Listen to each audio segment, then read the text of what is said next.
Should Protestants be concerned about good works?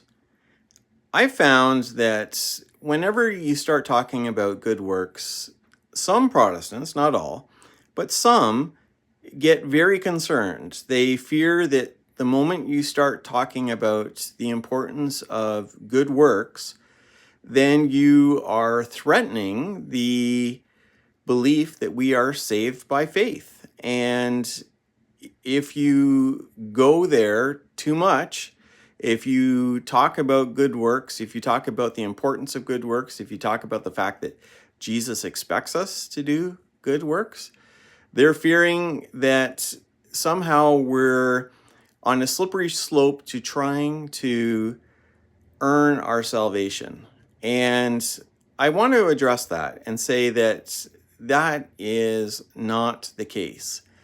I think where things get messed up is that as soon as we start talking about things that Christians are supposed to do, people look at it through the lens of, is this something that's going to affect my salvation?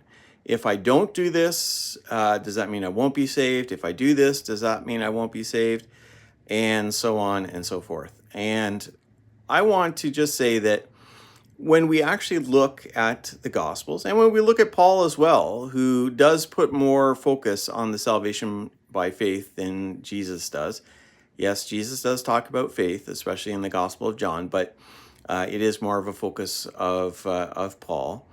But even with Jesus and Paul, they are talking often about the importance of good works. And Christians are expected to do good works.